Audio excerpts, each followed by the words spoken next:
નમસ્કાર વિદ્યાર્થી મિત્રો, મારી યુટ્યુબ ચેનલ સંજય પટેલમાં આપ સૌનું હાર્દિક સ્વાગત છે.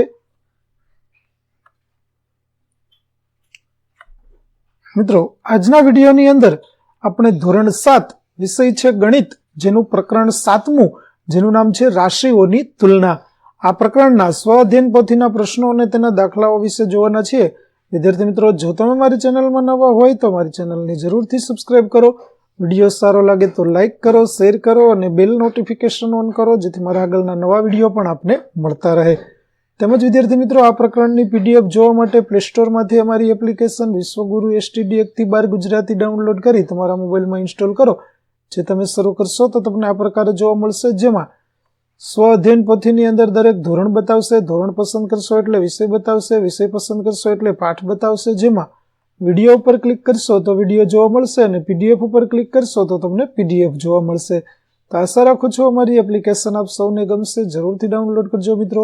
તો ચાલો મિત્રો, હવે શરૂ કરીએ પ્રકરણ 7મું, રાશિઓની તુલના. પ્રશ્ન 1 છે, યોગ્ય વિકલ્પ પસંદ કરો. જેમાં પહેલું, બે વ્યક્તિઓની ક્રમશઃ ઊંચાઈ 1.50 મીટર અને 75 સેમી છે, તો તેમનો ગુણોત્તર કેટલો થશે? તો જવાબ આવશે C, 2:1. બીજું, 700 મીટરના 20% બરાબર કેટલા? તો 700 મીટરના 20% થશે 140 મીટર. ત્યાર પછી ત્રીજું, 0.07 બરાબર કેટલા? તો થશે 7%. ચોથું, 4500ના કેટલા ટકા બરાબર 9000 થાય? તો 4500ના 200% બરાબર 9000 થાય. ત્યાર પછી પાંચમું, ગુણોત્તર 3:8 બરાબર? તો જવાબ આવશે 37.5. ત્યાર પછી છઠ્ઠું દાખલો છે, 225% બરાબર કેટલા? તો જવાબ આવશે ગુણોત્તરમાં 9:4. સાતમું, એક સાયકલ 1800માં ખરીદી, તેના પર 12% નફો લઈ વેચવામાં આવી, તો સાયકલની વેચાણ કિંમત કેટલી હશે? તો જવાબ આવશે B, 2016. ત્યાર પછી આઠમું, એક ક્રિકેટ બેટ 800માં ખરીદી 1600માં વેચવામાં આવે તો કેટલો નફો થાય? તો જવાબ આવશે A, 100%. નવમું, કઈ રકમનું વાર્ષિક 14% લેખે 2 વર્ષનું વ્યાજ 126 રૂપિયા થાય? તો જવાબ આવશે C, 450. ત્યાર પછી પ્રશ્ન 2, ખાલી જગ્યા પૂરો. જેમાં પહેલી ખાલી જગ્યા 2:3 બરાબર 66.2%. 11મું, 360ના 30% બરાબર 108. 8/5 બરાબર 160%. 13મું, 15 કિગ્રાએ 50 કિગ્રાના 30% થાય. 14મું, જોન એક ક્રિકેટ બેટ 75માં વેચે છે અને તેને 8ની ખોટ જાય છે, તો ક્રિકેટ બેટની મૂળ કિંમત 83 રૂપિયા હશે. 15મું, દેવાંગી એક ખુરશી 700માં ખરીદે છે અને 750માં વેચે તો તેને 7.1% નફો થાય.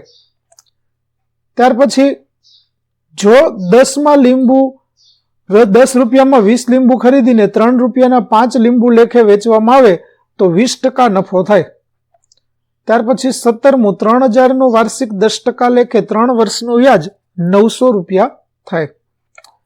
ત્યાર પછી ખરા ખોટા વિધાનો. જેમાં પહેલું 18મું છે, 2/3 બરાબર 66.2%, તો ખરું થશે. ત્યાર પછી 19મું, 4 દિવસના 50% એટલે 8 કલાક, તો ખોટું. 20મું, 0.018 બરાબર 8%, તો ખોટું. 21મું, જો એક સાયકલ 3300માં ખરીદીને 3830માં વેચવામાં આવે તો 10% નફો થયો કહેવાય, તો ખોટું. 22મું, 800નું 3 વર્ષનું 12% લેખે વ્યાજ મુદલ 896 થાય, તો ખોટું. ત્યાર પછી પ્રશ્ન 4, સૂચના મુજબ કરો. જેમાં પહેલું, 15ના 20% બરાબર કેટલા? તો 15ના 20% કરવા માટે 15 × 20/100 બરાબર 15 20નો ગુણાકાર કરીશું એટલે 300/100. 2 0 2 0 જશે તો આપણને જવાબ મળશે 3. ત્યાર પછી 24મો દાખલો, 1 કલાકના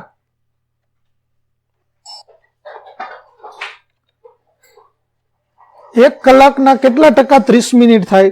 તો 1 કલાક બરાબર 60 મિનિટ. હવે 60 મિનિટે 100%, તો 30 મિનિટે કેટલા ટકા થાય? તો 30 × 100 / 60, બરાબર 100/2 બરાબર 50% થશે. 25મું, એક શહેરની કુલ વસ્તીના 45% પુરુષો અને 40% સ્ત્રીઓ છે તો બાળકોની ટકાવારી શોધો. તો વિદ્યાર્થી મિત્રો સૌપ્રથમ આપણે પુરુષો અને સ્ત્રીઓની કુલ ટકાવારી મેળવીએ તો 45% પુરુષો અને 40% સ્ત્રીઓ બરાબર 85% થયા પુરુષો અને સ્ત્રીઓ. હવે બાળકોની સંખ્યા કેટલી? તો 100 માંથી આપણે 85% બાદ કરીએ તો 15% બાળકોની સંખ્યા હશે. ત્યાર પછી 26મું, ચોકમાં 10% કેલ્શિયમ, 3% કાર્બન અને 12% ઓક્સિજન હોય છે તો 2.1 કિગ્રા ચોકમાં કેટલા ગ્રામ કાર્બન અને કેટલા ગ્રામ કેલ્શિયમ હશે? તો 1 કિગ્રા બરાબર 1000 કિલોગ્રામ માટે 2.5 કિગ્રા બરાબર થશે 2500 ગ્રામ. હવે કાર્બનનું વજન શોધીએ તો 100% એ 2500 ગ્રામ તો 3% એ કેટલું? તો 3 ગુણ્યા 2500/100 બરાબર 75 ગ્રામ હોઈ શકે. ત્યાર પછી કેલ્શિયમનું વજન કેટલું? તો 100% એ 2500 ગ્રામ તો 10% એ કેટલા? તો 10 ગુણ્યા 2500 ભાગ્યા 100 બરાબર 250 ગ્રામ થશે. ત્યાર પછીનો 27મો દાખલો, એક ફૂલદાનીની કિંમત 12% વધારો થયો. જો ભાવ વધારા પછીની ફૂલદાનીની કિંમત 896 હોય તો ફૂલદાનીની મૂળ કિંમત શું હશે? તો ધારો કે ફૂલદાનીની મૂળ કિંમત 100 તો 12%ના વધારા સાથે મૂળ કિંમત 100 + 12 બરાબર 112 થશે. હવે 112 એ 100 તો 896 એ કેટલા? તો 896 ગુણ્યા 100/112 બરાબર 8 ગુણ્યા 100 બરાબર 800 રૂપિયા મૂળ કિંમત હશે. ત્યાર પછીનો 28મો દાખલો, એક વ્યક્તિએ 60 કિમી મુસાફરી કાર વડે અને 240 કિમી મુસાફરી ટ્રેન વડે કરે છે તો તેણે કાર વડે તથા ટ્રેન વડે કરેલ મુસાફરીની ટકાવારીમાં શોધો. તો કુલ મુસાફરી 240 + 60 બરાબર 300 કિલોમીટર. હવે કાર વડે તો 60 ગુણ્યા 100/300 બરાબર 20% મુસાફરી છે તે કાર વડે. જ્યારે ટ્રેન વડે કરેલી મુસાફરી તો 240 ગુણ્યા 100/300 બરાબર 80% મુસાફરી છે તે એણે ટ્રેન વડે કરેલી હશે. ત્યાર પછી 29મો દાખલો, એક ખુરશી 1440 વેચવાથી દુકાનદારને 10% ખોટ જાય છે તો દુકાનદારે તે ખુરશી કેટલી કિંમતમાં ખરીદી હશે? તો ધારો કે ખરીદ કિંમત 100 રૂપિયા હોય માટે ખોટ પણ 100 રૂપિયા તો વેચાણ કિંમત બરાબર 90 રૂપિયા. ખોટ છે તે વિદ્યાર્થી મિત્રો અહીં 10% જશે. હવે વેચાણ કિંમત છે 90 માટે 90 વેચાણ કિંમત એ 100 મૂળ કિંમત તો 1400 એ વેચાણ કિંમત કેટલી? તો 1400 ગુણ્યા 100 ભાગ્યા 90 બરાબર 16 ગુણ્યા 100 બરાબર 1600 રૂપિયા કિંમત થશે. ત્યાર પછી 30મો દાખલો, એક ગામની વસ્તી 8000 છે તેમાંથી 80% લોકો સાક્ષર છે. સાક્ષર પૈકી 40% સ્ત્રીઓ છે તો સાક્ષર સ્ત્રીઓની સંખ્યા તથા કુલ વસ્તીનો ગુણોત્તર શોધો. તો સૌ પ્રથમ સાક્ષર લોકો તો 8000 ગુણ્યા 80% બરાબર 100 બરાબર 800 ગુણ્યા 8 બરાબર 6400 લોકો સાક્ષર છે. તેમાંથી સાક્ષર સ્ત્રીઓ કેટલી? તો 6400 ગુણ્યા 40/100 બરાબર 640 ગુણ્યા 4 બરાબર 2560 સાક્ષર સ્ત્રીઓ થઈ. હવે તેમનો ગુણોત્તર શોધીએ તો 2560/8000 બરાબર 8/25 તેમનો ગુણોત્તર થશે. ત્યાર પછી 31મો દાખલો, રોહિત 800 ગુણમાંથી 560 ગુણ મેળવે છે અને નેન્સી 500 ગુણમાંથી 430 ગુણ મેળવે છે તો બંનેમાંથી કોનો દેખાવ સારો કહી શકાય? તો સૌપ્રથમ રોહિતે મેળવેલ ટકા જોઈએ તો 560 ગુણ્યા 100/800 બરાબર 70%. જ્યારે નેન્સીએ મેળવેલા ટકા તો 430 ગુણ્યા 100/500 બરાબર 86%. બંનેની ટકાવારી જોતા નેન્સીનો દેખાવ સારો કહી શકાય. ત્યાર પછીનો 32મો દાખલો, 9000 સાદા વ્યાજે મૂકતા 8 વર્ષના 18000 થઈ જાય છે તો વાર્ષિક વ્યાજનો દર કેટલો હશે? તો અહીં P બરાબર 9000, R બરાબર શોધવાના છે, N બરાબર 8 વર્ષ અને I બરાબર છે 9000. તો સૂત્ર મૂકતા R બરાબર I ગુણ્યા 100/P ગુણ્યા T બરાબર 9000 ગુણ્યા 100/9000 ગુણ્યા 8 બરાબર 100/8 બરાબર 12.5% વ્યાજનો દર થશે. ત્યાર પછી 33મો દાખલો છે, 8 અને 50 પૈસાનો ગુણોત્તર શોધો.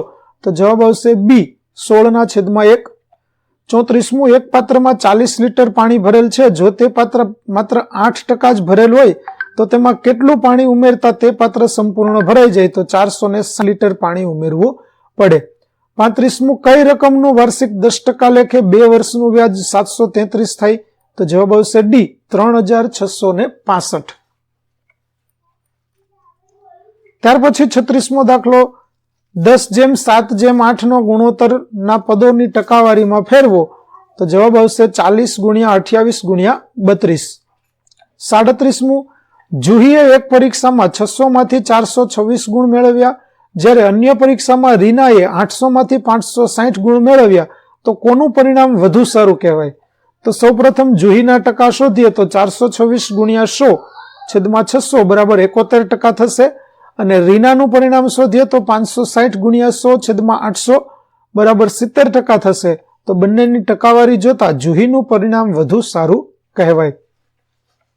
ત્યાર પછી અધ્યયન નિષ્પત્તિનું મૂલ્યાંકન જોઈએ, જેમાં પહેલો પ્રશ્ન છે યોગ્ય વિકલ્પ પસંદ કરો. જેમાં પહેલું, એક વર્ગમાં 50 બાળકોમાંથી 20 છોકરા છે તો છોકરીઓની ટકાવારી કેટલી? તો છોકરીઓની ટકાવારી 60 થશે. બીજું, 5000નું 15% લેખે એક માસનું વ્યાજ કેટલું થાય? તો જવાબ આવશે ડી, 62.50. ત્રીજું, ફાતિમાની આવક અને બચતનો ગુણોત્તર 4:1 છે તો તેણે કેટલા ટકા બચત કરી કહેવાય? તો જવાબ આવશે 20%. ચોથું, 3000નું વાર્ષિક 15% લેખે 3 વર્ષનું વ્યાજ કેટલું થાય? તો જવાબ આવશે ડી, 1350. પાંચમું, 12000નું એક માસનું 10% લેખે વ્યાજ કેટલું થાય? તો જવાબ આવશે સી, 100 રૂપિયા. ત્યાર પછી સૂચના મુજબ કરો, જેમાં છઠ્ઠું, 0.089 ને ટકામાં ફેરવો.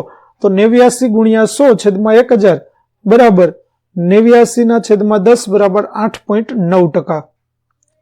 ત્યાર પછી સાતમો, 80 ના કેટલા ટકા 100 થાય? તો 80×x/100 બરાબર 100. તો x બરાબર 100×100/80 માટે x બરાબર 1000/8 બરાબર 125%. ત્યાર પછી આઠમો દાખલો, એક શાળામાં કુલ 2000 વિદ્યાર્થીઓ છે, તેમાંથી 40% છોકરીઓ છે તો છોકરાઓની સંખ્યા શોધો. તો છોકરાઓની સંખ્યા બરાબર 2000×40/100 બરાબર 800 હશે. ત્યાર પછી નવમો દાખલો, 800 કિગ્રા મિશ્રણમાં 55% રેતી, 33% સિમેન્ટ અને બાકીનો ભાગ ચૂનાનો છે, તો મિશ્રણમાં ચૂનાની માત્રા શોધો. તો સૌપ્રથમ ચૂનાની ટકાવારી, તો 100 - 55 - 33 બરાબર 12% ચૂનો છે. હવે ચૂનાની માત્રા શોધીએ તો 800×12/100 બરાબર 96 કિગ્રા ચૂનો હશે. ત્યાર પછીનો 10મો દાખલો, રાધિકા તેના મિત્ર પાસેથી 12000 ઉછીના લે છે, તેમાંથી 4000 વાર્ષિક 18% લેખે તથા બાકીના 15% લેખે લીધા, તો 3 વર્ષ બાદ કુલ વ્યાજ કેટલું થશે? તો 18% લેખે 4000 લીધા છે તો 4000×18 વર્ષનું વ્યાજ થશે 2160 રૂપિયા. 15% લેખે 8000 લીધા છે તો 8000×15×3/100 બરાબર 3600 રૂપિયા વ્યાજ થશે. હવે કુલ વ્યાજ જોઈએ તો 2160 વત્તા 3600 કુલ વ્યાજ થશે 5760 રૂપિયા. તો વિદ્યાર્થી મિત્રો, અહીં આપણું પ્રકરણ 7 રાશિઓની તુલનાના સ્વઅધ્યયન પોથીનું સોલ્યુશન છે તે પૂરું થાય છે. આગળના પ્રકરણનું સોલ્યુશન મેળવવા મારી ચેનલને જરૂરથી સબસ્ક્રાઇબ કરો, તેમજ પીડીએફ જોવા માટે પ્લે સ્ટોરમાંથી અમારી એપ્લિકેશન વિશ્વગુરુ STD 1-12 ગુજરાતી ડાઉનલોડ કરો, જેમાં આપને ધોરણ 7 તમામ વિષયની પીડીએફ જોવા મળશે. તો આશા રાખું છું અમારી એપ્લિકેશન આપને ગમશે. જરૂર ડાઉનલોડ કરજો. ફરી મળીશું નવા પાઠ સાથે. ત્યાં સુધી આવજો.